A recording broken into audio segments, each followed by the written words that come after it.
Hey, what's up, YouTube? Clifford Phillip here with another real estate related video. And today we're exploring the world of title. As always, we bring in the expert to answer our questions. So let's get to it. All right, guys. Thank you for watching Mr. Knows It All. And today we are exploring the world of title. And today we have our agent, the title agent, with us. And she's Sascha Perez. She works with Title Unlimited. And thank you for doing this. I'm happy to be here. Yeah, so we have a lot of questions for you. Sure. And one question that we have is, what is the difference between a lender's insurance and a title insurance? Definitely. So I think to answer this question, first we need to address what is title insurance. Right. So title insurance is designed to protect from title issues that could come up or could arise in the future. Now, the owner's title insurance policy is meant to protect the buyer of the property, so the owner of the property, whereas the lender's title insurance policy is meant to protect the lender, the bank, the person lending them the money to buy the property. Exactly. So they're two different title insurance policies, but yeah, essentially they're both designed to protect them. That's good. Well, you don't really need well, it's by law, I guess. You don't have to have a title insurance, but it's good to have. Correct. So the owner's title insurance policy is not required. However, I mean, I certainly, right, because the position I'm in, I'm pro having this title insurance policy. I can't tell you how many closings I've done where the title insurance has been used to cure previous issues. The lender now, if you are borrowing money from a bank, the lender is going to require you to get them a title insurance policy, which is the lender's policy. But yeah, the owner's is optional. However, I would strongly advise getting it. Exactly. Also, as opposed to like any other type of insurance, you only pay it one time at the time of closing. It's not like you have to renew it every year. It's one time. So, escrow. Now we're going to touch a lot of vocabulary words, and escrow is one of them. What is escrow? Yeah, so escrow is such a loose term.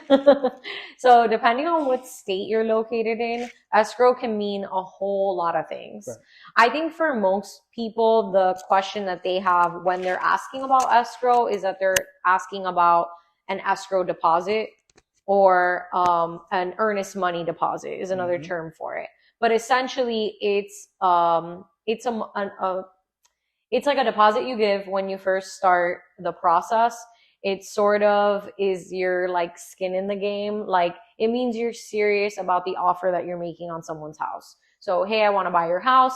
Here's $5,000 up front to prove it. Exactly. Now, speaking of how complicated that word is and how many different things it means. You were telling me earlier. Yeah, when you give that escrow or earnest money deposit, it goes into an escrow account at a title company. Or again, depending on what state you're in, sometimes it gets held by an escrow company.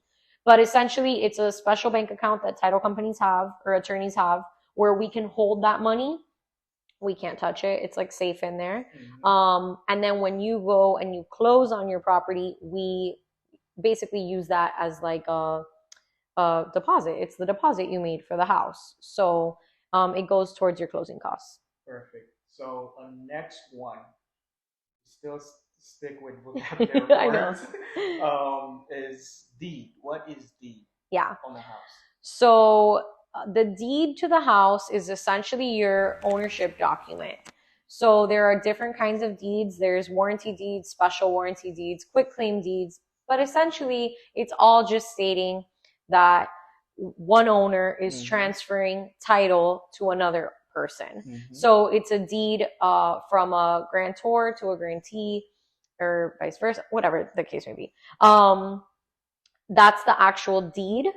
And then I think you're going to follow this up with like the title, right? Like, what is the title? But before I get to that, you said grantor and grantee. There's a lot of people that don't know exactly what this is. Do you want to elaborate on this? Yeah. Right. So the grantor is going to be the seller and the grantee is going to be the buyer.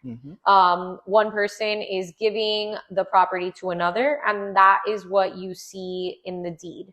That's essentially what that document states, and that's what proves your ownership to the property. Perfect. So next question, which we'll get to now, is what is title? Yeah. So title, again, very loose term, right? Mm-hmm. It can be used to describe a lot of different things within the world of title. I think most people, when they think of the word title, they're thinking of like the title to their car, like when they buy a car. Yeah. You see Florida, and I'm going to say Florida because that's where I work, right? Florida law doesn't necessarily work that way.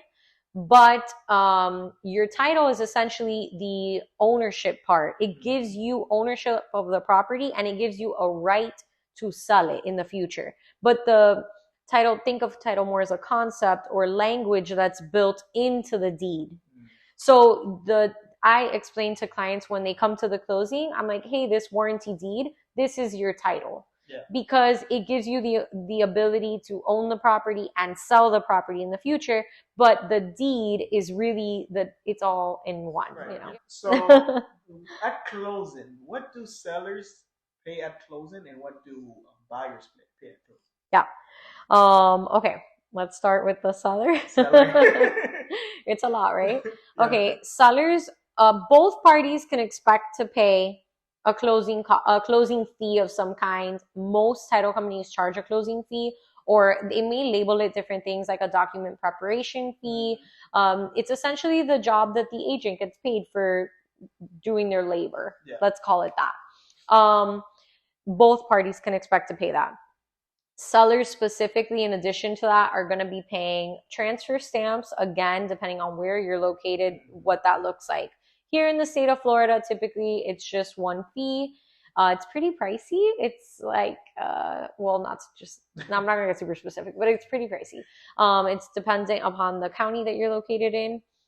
Transfer stamps, commissions, anything outstanding against the property. So if you have a mortgage, you got to pay that off. If you have any liens against the property of any kind, you typically have to pay that off. But not just that, sellers, if they if they have a federal tax lien, if they owe money to the government or they owe money to an entity, that will typically come up in a title search against their name, right? Even though the property isn't listed, the owner's name is. So sometimes they might have to pay those items, but it all really depends on the situation, what type of property it is, things like that. Right. Sellers also pay, did I say commissions already? They got to pay the commissions to the realtors. And yeah. The sellers are the ones that pay that. But hey, sometimes buyers aren't sure if they have to pay some of that. But 99% of the time, 99.9, it's the seller. There are some exceptions. Of course. Now coming up, right? Because we're filming this video in November. Taxes are due. Real estate taxes are due on the property. Sellers have to pay that too. What else? Everything that the seller has to pay, and the buyer for that fact, is in the contract. Right. So if you're ever doubting any portion of that, it's literally you're signing it on the contract. Yeah.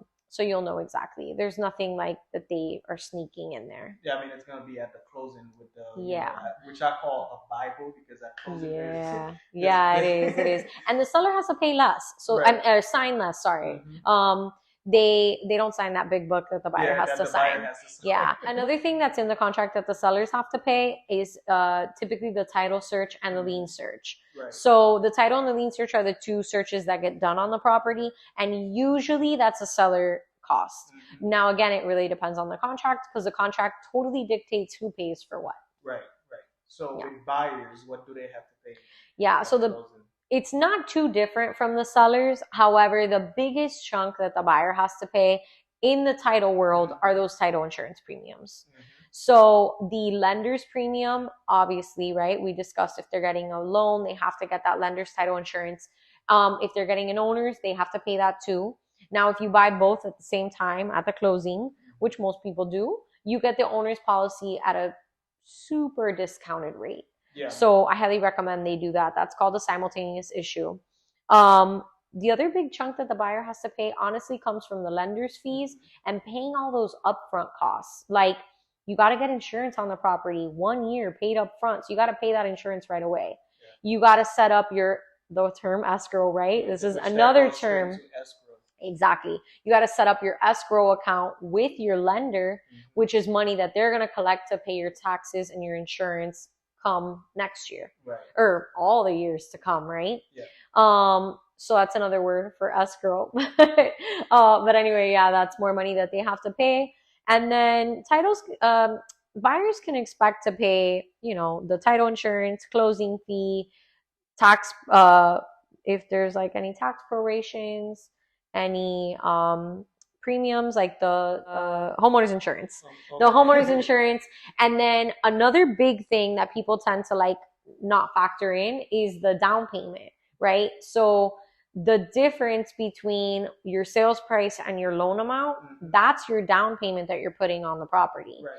Plus your closing costs. I think that as a buyer, your best bet to find that out is to go ask the lender. Right. Because the lender's really cautious of your numbers because they have to make sure you qualify for the loan.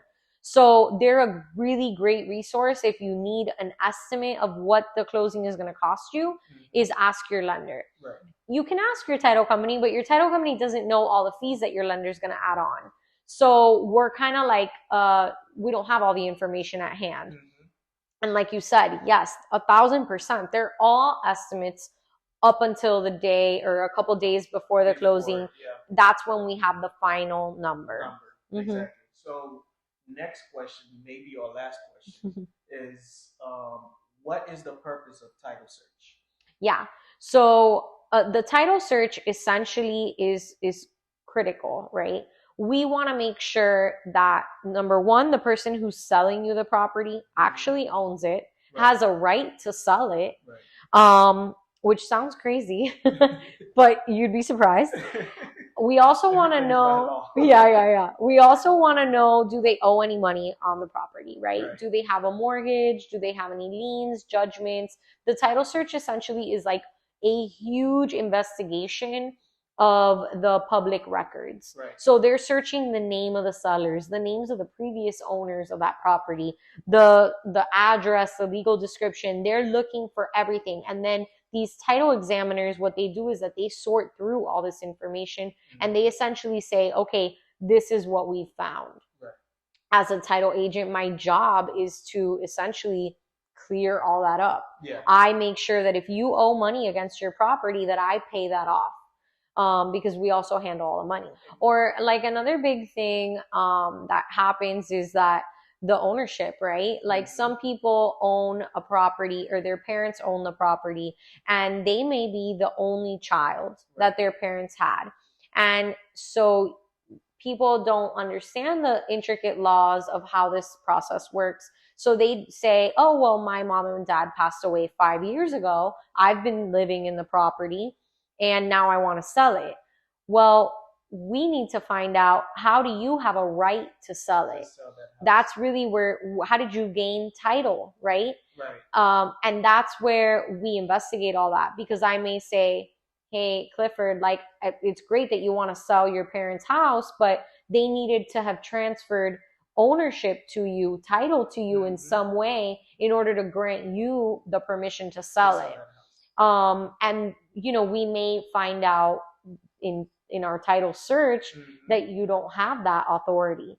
And then it's not the end of the world. Then you have to go through the process of gaining that authority and, whatever. It gets more complicated. But someday maybe we could elaborate a lot more and get to this and, but anyway, thank you so much. That was really good. I really enjoyed this.